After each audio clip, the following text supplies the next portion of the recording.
Dear students, last lecture में हमने non metals की ऑप्टिकल प्रॉपर्टीज स्टार्ट की थी और उसमें हमने रिफ्रैक्शन, रिफ्लेक्शन और अब्जॉर्प्शन हमने स्टडी किया था। और हमने देखा था कि वो लाइट, वो वेवलेंथ लाइट भी हो सकती है या कोई भी इलेक्ट्रोमैग्नेटिक वेव जिसकी एनर्जी उस पर्टिकुलर मटेरियल के बैंड गैप से ज़्यादा हो जाएगी तो वो उसमें अब्ज़ॉर्ब हो जाएगी, और अगर उससे कम होगी तो वो लाइट या वेवलेंथ उसमें अब्ज़ॉर्ब नहीं होगी, वो ट्रांसमिट कर जाएगी। अच्छा, फिर हमने देखा था कि विजिबल लाइट के लिए कितनी एनर्जी होनी चाहिए, तो वो हमने देखा था कि दैट इज़ मैक्सिमम एनर्जी जो थी वो 3.1 इलेक्ट्रॉन वोल्ट, ठीक है, और जो मिनिमम एनर्जी थी वो 1.8 इलेक्ट्रॉन वोल्ट। मीन कि अगर कोई जो विजिबल लाइट में जो फोटॉन्स होंगे उनकी एनर्जीज कहाँ से कहाँ होंगी, 1.8 टू 3.1 इलेक्ट्रॉन वोल्ट्स। अच्छा, देन आज हम देखते हैं कि अगर हम किसी मटेरियल में इम्प्योरिटी एटम्स ऐड करें तो उससे क्या होगा। सिंपल हमने पहले देखा था कि ये बैंड गैप होता है which is energy difference between valence and conduction band. तो अगर जब हम इम्प्योरिटी एटम्स की डोपिंग करते हैं किसी प्योर मटेरियल में तो उससे क्या होगा कि इम्प्योरिटी के तो अपनी एनर्जी लेवल्स होंगे, तो उससे कुछ मटेरियल की डोपिंग करने से बैंड गैप के अंदर एक नया एनर्जी लेवल डिफाइन हो जाता है, ठीक है। जैसा ये फिगर में नज़र आ रहा है कि हमने इम्प्योरिटी एटम ऐड किया तो उससे एक नया एनर्जी लेवल यहाँ बन गया which is called impurity level that lies between band gap. अच्छा, अगर जब ये नहीं था तो उस केस में तो हमें इलेक्ट्रॉन को इतनी एनर्जी देनी पड़ती है थ्रू फोटॉन के, वो मिनिमम इतनी एनर्जी होनी चाहिए जितना बैंड गैप है ताकि वो जंप करके ऊपर चला जाए। तो अब क्या है कि अब इम्प्योरिटी लेवल की वजह से अगर आप इलेक्ट्रॉन को जब इतनी एनर्जी देंगे कि जंप करके ऊपर चला जाए वो, ठीक है, तो उसमें फिर ये पॉसिबिलिटी है कि इलेक्ट्रॉन जो है जब वापस डी एक्साइट होगा वैलेंस बैंड में तो वो 2 स्टेप में उसकी ट्रांजिशन हो सकती है। सो इलेक्ट्रॉन जो है वो अगर इस एनर्जी स्टेट पे है तो ये it can move from this state to impurity level, ठीक है। अगर इम्प्योरिटी लेवल ना होता ना तो वो डायरेक्ट इलेक्ट्रॉन ने नीचे जाना था जहाँ, तो उससे जो भी फोटॉन था वो उस एनर्जी से रिलेटेड, एनर्जी डिफरेंस से रिलेटेड उस एनर्जी का फोटॉन एमिट हो जाता। लेकिन अब क्या होगा कि अब इलेक्ट्रॉन पहले जंप करके इस इम्प्योरिटी लेवल पे आएगा और उसके बाद अगले स्टेप में जंप करके नीचे जाएगा। इसका मतलब है कि वो एक की बजाय 2 ट्रांजिशन होंगी। अब जो 2 ट्रांजिशन है इसमें एक तो ये हो सकता है कि ये पहला फोटॉन एमिट हो यहाँ से यहाँ, फोटॉन एमिट हो, उसकी जो फ्रीक्वेंसी क्या हो जाएगी delta E1/h, because E is equal to h, sorry ये frequency μ1 is equal to delta E1/h, because delta E is equal to h nu is frequency, तो μ1 क्या हो जाएगा डेल्टा E/h, डेल्टा E1 जो ये एनर्जी डिफरेंस है, ठीक है। ये वही रिलेशन है E is equal to hf या E is equal to h nu, ये इसी से हमने न्यू की वैल्यू निकाली।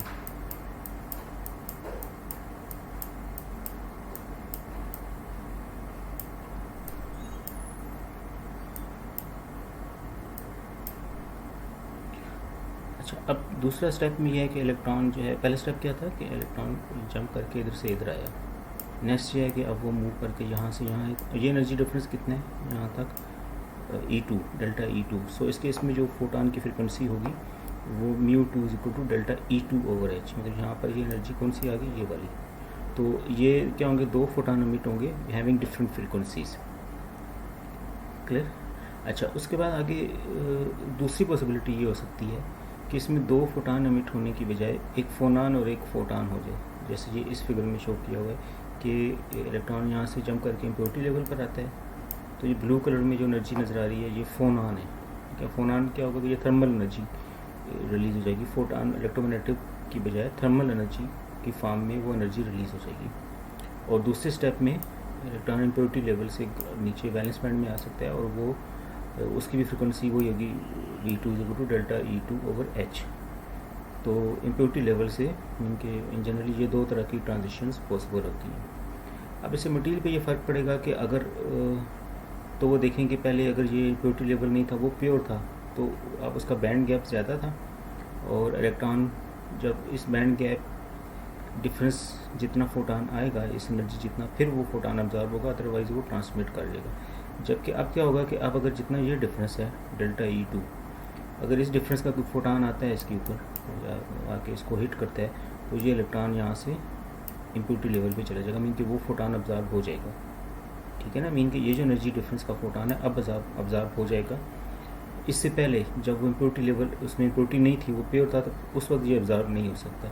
इसका मतलब ये हुआ कि अगर ये किसी वेवलेंथ के लिए पहले जब ट्रांसपेरेंट था ये मटेरियल, अब क्या होगा कि अब उसी वेवलेंथ के लिए ये क्या हो जाएगा, ये उसको ऑब्जर्व कर लेगा। मीन कि अगर ये एनर्जी है, इससे करस्पॉन्डिंग जो वेवलेंथ आ रही है, उसके लिए अगर इम्प्योरिटी लेवल नहीं था तो ये ट्रांसपेरेंट था, लेकिन अब क्या होगा कि अब ये उसको ऑब्जर्व कर सकते हैं। तो उससे मटेरियल की ऑप्टिकल प्रॉपर्टीज चेंज जाएंगी कि अगर वो पहले उसमें कलर लेस था, तो वो बाद में वो कलर, उसका हमें नज़र कलर वो शो करेगा, कलरफुल हो जाएगा। इसको हम आगे देखेंगे भी, 2 एग्जांपल इसकी आगे हम करेंगे। अच्छा, अब अब्जॉर्प्शन ही का नेक्स्ट हम देखते हैं कि जब मटेरियल कोई इलेक्ट्रोमैग्नेटिक वेव किसी मटेरियल में अब्जॉर्ब होती है, तो जैसे जैसे वो मटेरियल के अंदर पेनिट्रेट करती है, तो उसकी जो अब्जॉर्ब होने के बाद जो इंटेंसिटी बचेगी वो क्या होगी। ठीक है, कि अगर यहाँ से ये लाइट इसके ऊपर ट्रांसमिट हुई, ठीक है, ये लाइट ट्रांसमिट कितनी हुई, I0। अब इसमें से ये होगा कि कुछ तो रिफ्लेक्ट कर जाएगी वापस। ठीक है, I0 ये जो रिफ्लेक्ट कर रही है वो क्या है, IR। अब इसमें से माइनस करके जो लाइट बचेगी वो यहाँ से आगे ट्रेवल करेगी, क्योंकि उसको मैं यहाँ आगे ये बना दूँ कि वो लाइट यहाँ से आगे फिर स्टार्ट, तो I0 माइनस IR, तो वो हमारे पास वो इंटेंसिटी आ जाएगी सरफेस के ऊपर, लाइट की वो इंटेंसिटी आ जाएगी जो कि रिफ्लेक्शन के बाद जो बची है। ठीक है ना, कि टोटल लाइट आ रही थी I0, उसमें से ये रिफ्लेक्ट कर गई, जो बाकी बच गई वो क्या होगी, I0। अब ये I0 जो है वो मटेरियल के अंदर आगे ट्रैवल करेगी, तो इसको हम I0 प्राइम कह दें, क्योंकि I0 तो टोटल थी ना जो इसके ऊपर शाइन हो रही है। तो इस इलेक्ट्रोमैग्नेटिक वेव की इंटेंसिटी को हम क्या कहते हैं, I0 प्राइम। I0 प्राइम वो इंटेंसिटी है जो टोटल में से रिफ्लेक्शन को माइनस करके हमारे पास बची है, और ये आगे जाएगी फिर। अब जैसे जैसे ये मटेरियल के अंदर आगे जाएगी तो इंटेंसिटी कम होती जाएगी, क्योंकि मटेरियल में वो अब्जॉर्प्शन होती रहेगी। अब वो किस तरह कम होगी, वो एक्सपोनेंशियली कम होती है। कि अगर इसको मैं यहाँ ग्राफिकली बनाऊँ, ये ग्राफ बनाऊँ, ये मटेरियल के अंदर डेप्थ होगी x, ठीक है, तो x मीन की जो यहाँ से डेप्थ है मटेरियल की, इससे आगे वो x है। ठीक है, ये वैल्यू डेप्थ x है, और I इज़ इंटेंसिटी, उसको हम IT प्राइम कह रहे हैं। IT प्राइम वो इंटेंसिटी है जो इस मटेरियल के अंदर अब्जॉर्प्शन के बाद जो बची है। ठीक है, कि यहाँ पर से जो सरफेस से जो इंटेंसिटी इंटर हो रही है वो I0 प्राइम है, तो जैसे जैसे आगे जा रहे हैं वो उसमें इंटेंसिटी अब्जॉर्ब होती जा रही है, अब्जॉर्ब होकर जो बची है वो क्या है, IT प्राइम। अब जो इंटेंसिटी बच रही है IT प्राइम, वो कैसे होगी कि वो ज़रा शुरू में ज़्यादा होगी, यहाँ पर वो I0 की इक्वल होगी, फिर जैसे जैसे आगे जा रहे हैं इसकी इंटेंसिटी कम होती जाएगी IT प्राइम की रिमेनिंग जो है, और आहिस्ता आहिस्ता ये ऐसे डिक्रीज़ करेगी एक्सपोनेंशियली। ठीक है, अनलेस कि जब यहाँ पर हम पहुँच जाएँ मटेरियल की सरफेस तक, बिल्कुल सरफेस तक हम पहुँच जाएँ, तो उस वक्त जो इंटेंसिटी बचेगी, सपोज कर लेंगे ये सरफेस है मटेरियल की ना, ये ख़त्म हो गई यहाँ पर ये पूरा, तो उस वक्त जो इंटेंसिटी यहाँ पर बचेगी वो अब आगे इसमें से ट्रांसमिट करेगी, वो क्या होगी, IT। ठीक है, कि जो यहाँ पर इंटर हुई ना वो क्या थी, I0 प्राइम। I0 प्राइम उसमें से अब जैसे मटेरियल के अंदर गई तो ये कम होती गई, और किसी भी पॉइंट पे जो इसकी वैल्यू होगी वो IT प्राइम होगी, और करते करते जो यहाँ पर बचेगी वो क्या हो जाएगी, IT। अब ये एज इट इज़ मटेरियल से बाहर आ जाएगी, इसको क्या कहेंगे, ट्रांसमिटेड इंटेंसिटी। सो इसका जो रिलेशन है वो किसकी इक्वल है, IT प्राइम, ये IT prime is equal to I0 prime, this value, into e⁻ beta x। X तो हो गया, जैसे जैसे एक्स इंक्रीज़ हो रही है ये एक्सपोनेंशियली डिक्रीज़ कर रही है ना, e⁻⁻x, और बीटा इज़ अब्जॉर्प्शन कोफिशिएंट, ठीक है, beta is absorption coefficient. Beta में ये बताता है कि वो मटेरियल खुद कितनी उस लाइट को ऑब्जॉर्व करता है, कि अगर ये ज़्यादा अब्जॉर्प्शन कोफिशिएंट ज़्यादा होगा, इसका मतलब है कि उस मटेरियल में लाइट ज़्यादा ऑब्जॉर्व होगी, तो उसमें ये ट्रांसमिटेड इंटेंसिटी कम हो जाएगी, और जिसका बीटा की वैल्यू कम होगी, इसका मतलब है कि उस मीन के अब्जॉर्प्शन कोफिशिएंट कम होगा, इसका मतलब ये होगा कि उसमें लाइट कम ऑब्जॉर्व होगी, कि अगर उसको मैं यहाँ पर बनाऊँ तो उसमें लाइट बीटा कम नहीं, उसे कम ऑब्जॉर्व होगी, तो जो ट्रांसमिटेड होगी वो रिमेनिंग ज़्यादा होगी ट्रांसमिटेड, तो ट्रांसमिटेड वाली इंटेंसिटी ज़्यादा हो जाएगी।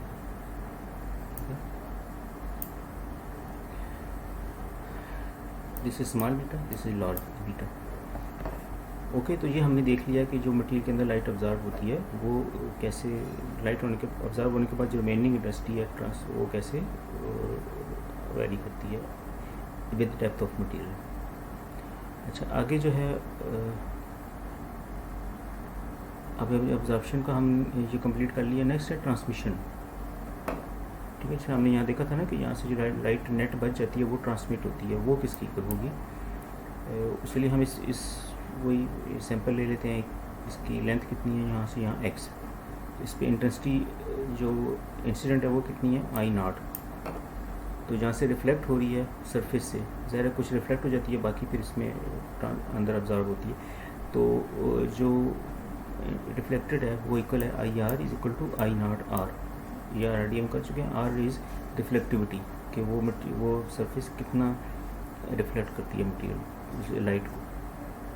अच्छा, आगे फिर क्या होगा कि लाइट जो है वो ऑब्जर्व होगी, इसका मतलब कि जो ट्रांसमिटेड होगी यहाँ पर वो कौन सी हो जाएगी, कि इसमें से ये रिफ्लेक्टेड निकल गई, फिर जो ऑब्जर्वेशन वाली है ऑब्जर्व हुई है वो निकल के जो बचेगी वो क्या होगी ट्रांसमिटेड, कि I0 में से रिफ्लेक्टेड वाली निकाल दें और जो ऑब्जर्व होगी वो निकाल दें, और जो बाकी बचेगी वो ट्रांसमिटेड होगी, वो इसकी इक्वल होगी IT ट्रांसमिटेड, जो यहाँ से ग्रीन कलर में नज़र आ रही है, जो नेट लाइट यहाँ से ट्रांसमिट हो रही है, इज इक्वल टू I0, ये जो शुरू वाली थी जो इंसिडेंट हुई, 1 - R होल स्केयर। ये फैक्टर हमें ये बताता है कि जो रिफ्लेक्शन हुई ना, वो ये फैक्टर है कि वो इतने ये कम हो जाएगी, e⁻⁻ बीटा L। और ये बताता है फैक्टर हमने अभी किया ये वाला बीटा e⁻⁻ बीटा x, कि इसमें जो ऑब्जर्व होगी, मीन कि ये ऑब्जर्वेशन वाली होगी, ये रिफ्लेक्टेड वाली होगी, ये टोटल जो थी वो होगी, तो नेट रिमेनिंग जो है वो IT इसकी इक्वल आ जाएगी, ठीक है। तो ये वही रिलेशन है सेम, ये IT हमें ये बताता है कि कितनी लाइट हमें नेट इसमें से आगे ट्रांसमिट होगी, मीन कि जो हमें इसमें से पास होने के बाद जो नेट बचेगी वो ये हमें मिलेगी। अच्छा, नेक्स्ट है टॉपिक कलर। यूजली जो होता है कि जो हमारे पास ट्रांसपेरेंट मटेरियल हैं उनको कलर भी बनाया जा सकता है, जिस तरह ट्रांसपेरेंट ग्लास है बिल्कुल, और उसमें डिफरेंट कलर का शेड भी बनाया जा सकता है, या और आगे हम 1-2 एग्जांपल्स करेंगे कि उसमें हम देखेंगे कि कैसे वो कलर शो करता है। अगर हम उसके लिए बेसिकली वही कंसेप्ट है जो हमने पहले किया था, कि अगर ये वाला इम्प्योरिटी लेवल का, कि अगर कोई ये एक मटेरियल है जिसको उसका ग्लास है, तो ये सारी लाइट्स को क्या करेगा, ये कोई भी ऑब्जर्व नहीं करेगा, क्योंकि इसका बैंड गैप बहुत ज़्यादा होता है, तो सारी लाइट इसमें से ट्रांसमिट कर जाएगी। अब इसमें अगर इम्प्योरिटी लेवल डालें तो ये नया एक लेवल बन जाएगा ये वाला, तो फिर ये कुछ वेवलेंथ की लाइट को ये ऑब्जर्व कर लेगा, ऑब्जर्व करके तो जब दोबारा री इमिट करेगा, और प्लस जो लाइट ट्रांसमिट हो रही है, ठीक है, क्या होगा कि ग्लास में से कुछ लाइट ऑब्जर्व होकर री इमिट होगी, और प्लस जो उसमें से ऑब्जर्व नहीं हुई जस्ट ट्रांसमिट कर गई, तो ट्रांसमिटेड और री इमिटेड ये दोनों मिलेंगी, तो उसमें से कुछ ज़्यादा वेवलेंथ वो मिसिंग होगी, तो वो वाली फिर हमारे पास नेट कलर उसमें शो होगा।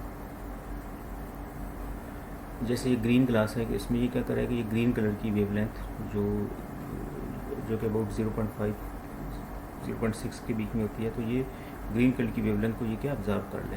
लाइक ये देखें कि ये ग्राफ हमें ये बताता है कि ये फ्रैक्शन ऑफ रेडिएंट एनर्जी जो उसके ऊपर रेडिएशन पड़ रही है, और ये जो ब्लैक है ये बता रहा है कि उसमें ऑब्जर्प्शन किस तरह होती है, ठीक है। जैसे जैसे ये वेवलेंथ इंक्रीज़ हो रही है 0.2 to 0.3 तक, तो इसमें 0.4 टू 0.7 माइक्रोमीटर ये कौन सी थी, विजिबल। 0.4 माइक्रोमीटर टू 0.7 माइक्रोमीटर ये विजिबल थी, या 400 नैनोमीटर, इसको नैनोमीटर में करें माइक्रोमीटर को, तो 400 नैनोमीटर टू 700 नैनोमीटर ये विजिबल है। अब इसके अंदर अगर हम देखें, इसके अंदर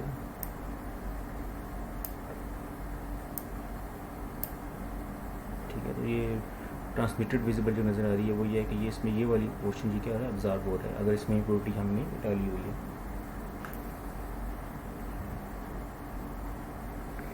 चलिए इसके बाद एक एग्जांपल देखते हैं, फिर इसको हम इसको डिटेल से समझते हैं। लाइक इसकी एग्जांपल है, इसका कैडमियम सल्फाइड है। कैडमियम सल्फाइड इज़ इसका बैंड गैप होता है 2.4 इलेक्ट्रॉन वोल्ट। ठीक है, कितना बैंड गैप है, 2.4 इलेक्ट्रॉन वोल्ट। इसका मतलब ये हुआ कि अगर ये बैंड गैप है 2.4 इलेक्ट्रॉन वोल्ट, ये इससे ऊपर वाले जो फोटॉन होंगे, अगर जो विजिबल की रेंज में इसके ऊपर जो फोटॉन होंगे इस बैंड गैप से ऊपर का मतलब यह है कि जिन फोटॉन्स की एनर्जी इस बैंड गैप से ज़्यादा होगी वो ऑब्जॉर्ब हो जाएंगे, और इससे कम वाले वो ट्रांसमिट हो जाएंगे। सो जिनकी एनर्जी ग्रेटर देन 2.4 होगी वो क्या हो जाएगी, वो ऑब्जॉर्ब हो जाएंगे। ठीक है, और जो अगर आप देखें तो 2.4 से ऊपर ये किस रीजन में लाइक करता है, ये हमारे पास जो स्पेक्ट्रम है, विजिबल स्पेक्ट्रम, इसमें ये वेवलेंथ रेड की सबसे ज़्यादा है 700 नैनोमीटर या 0.7 माइक्रोमीटर, और ये ब्लू की वायलेट की सबसे कम है 0.4 माइक्रोमीटर या 400 नैनोमीटर। तो इसमें जैसे जैसे ऊपर जाते हैं वेवलेंथ डिक्रीज़ हो रही है, इसका मतलब है कि एनर्जी इंक्रीज़ हो रही है।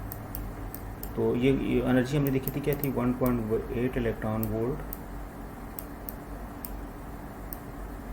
टू 3.1 इलेक्ट्रॉन वोल्ट, ये हमने लास्ट लेक्चर में हमने देखा था। अब इट मीन्स के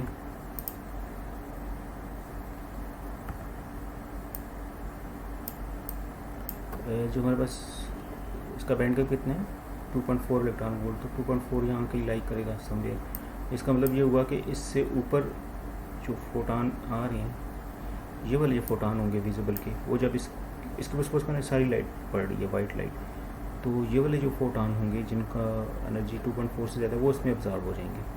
क्यों ऑब्जॉर्ब हो जाएंगे, क्योंकि वो इन इलेक्ट्रॉन को इतनी एनर्जी है कि इन इलेक्ट्रॉन को जंप करके वो ऊपर लेते जाएंगे, इस तरह वो ऑब्जॉर्ब हो जाएंगे।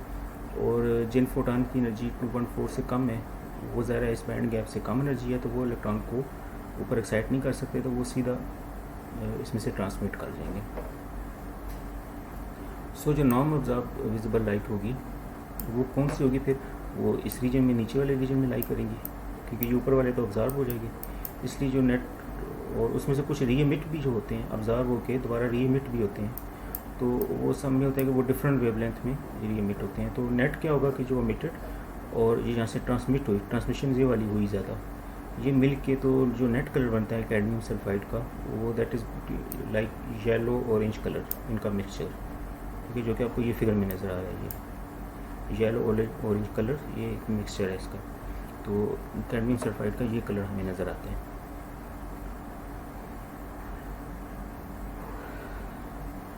अच्छा,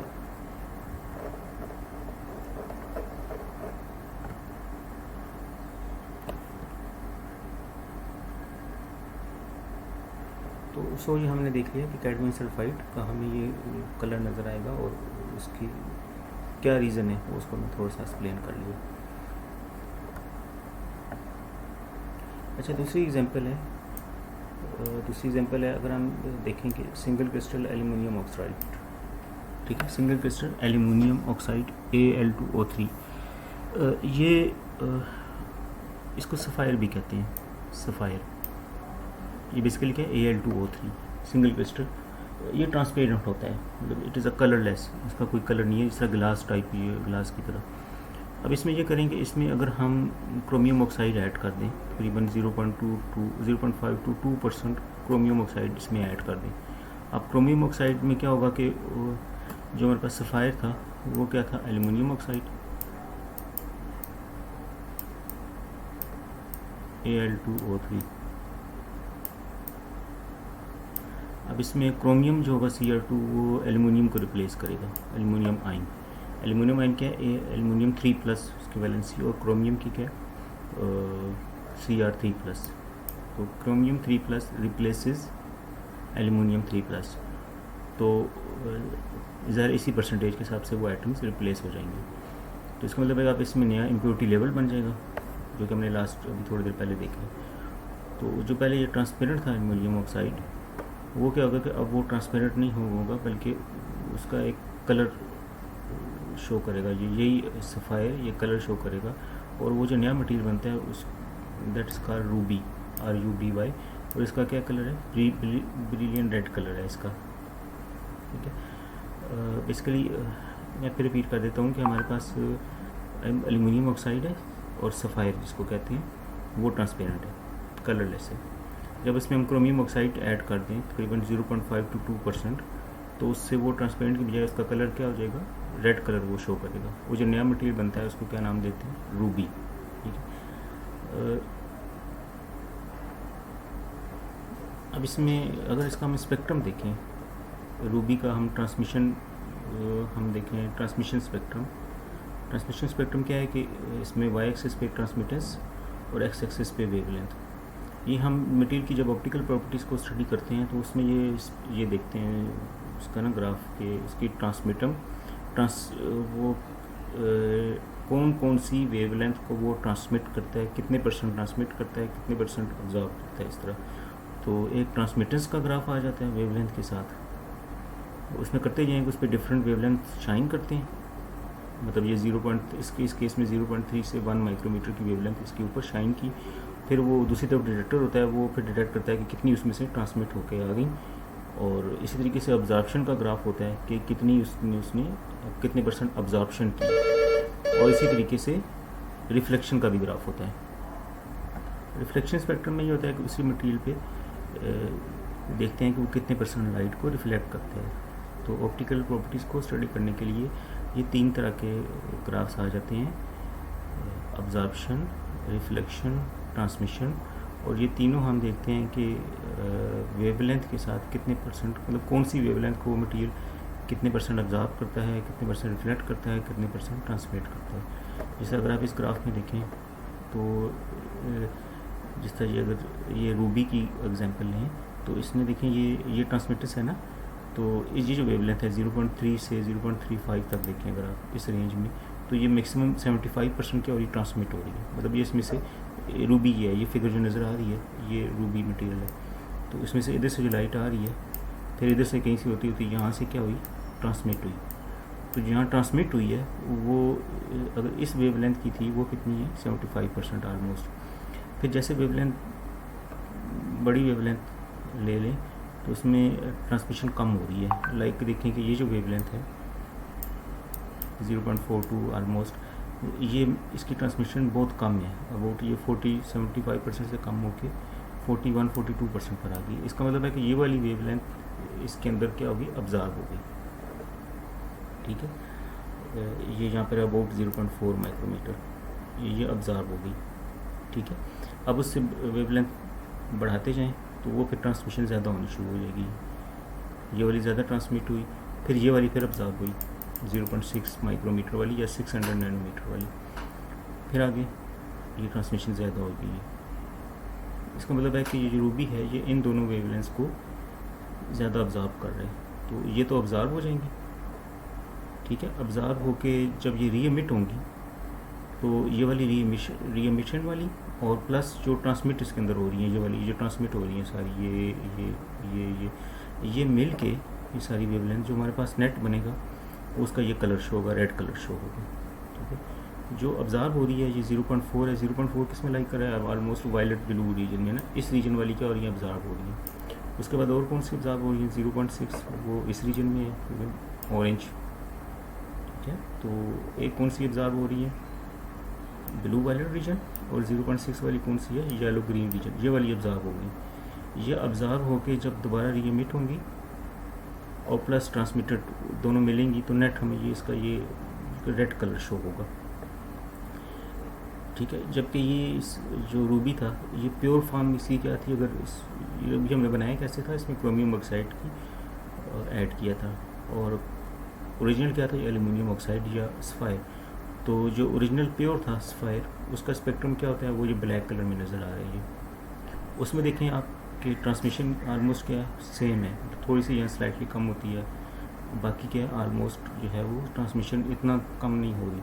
इसलिए मदमीन की ये 75% ज़्यादा लाइट को क्या कर रहा है, ट्रांसमिट कर रहा है, इसलिए हमें ये कलरलेस नज़र आएगा। ठीक है, तो इसी में जब हमने क्रोमियम ऑक्साइड करके रूबी बनाया तो उसका ये पैटर्न बना है। तो इस तरीके से हम डिफरेंट जो हमारे पास इनऑर्गेनिक ग्लासेस हैं उनमें हम डिफरेंट एलिमेंट्स की डोपिंग करके डिफरेंट कलर उनका बना सकते हैं। लाइक अगर हम Cu2+ की डोपिंग करें तो हमारे पास ये कौन सा हो जाएगा, ब्लू ग्रीन कलर उसका बन जाएगा।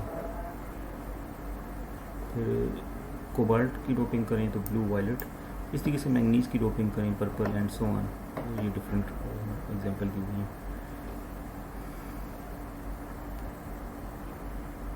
ठीक है, तो आज की क्लास में हमने ये देखा कि जो हमारे पास अब्जॉर्प्शन था उसमें हम अगर हम प्योर मटेरियल में इम्प्योरिटीज ऐड कर दें तो उसका अब्जॉर्प्शन स्पेक्ट्रम चेंज हो जाता है कि वो जो मे भी कुछ जो वेवलेंथ को ऑब्जॉर्ब नहीं कर रहा था, शॉर्ट वेवलेंथ को, अगर वो उसके इम्प्योरिटी लेवल तक आ जाती है यहाँ तक, तो उनको फिर वो ऑब्जॉर्ब करेगा तो उससे उसकी मटेरियल की ऑप्टिकल प्रॉपर्टीज चेंज होगी। फिर हमने देखा कि ये जो लाइट ऑब्जॉर्ब हो रही होती है, ऑब्जॉर्ब होने के बाद जो मटेरियल के अंदर रिमेनिंग लाइट किसी भी डेप्थ के ऊपर बचती है वो किसकी होगी, IT', वो हमने देखा। उसके बाद जो नेट लाइट मटेरियल में से पास होने के बाद हमें मिलेगी, ट्रांसमिट होकर मटेरियल की दूसरी तरफ मिलेगी, वो क्या होगी, ट्रांसमिटेड लाइट, वो हमने देखा किसकी इक्वल है। उसके बाद हमने देखा कि कलर किस तरह बनाए जा सकते हैं। बस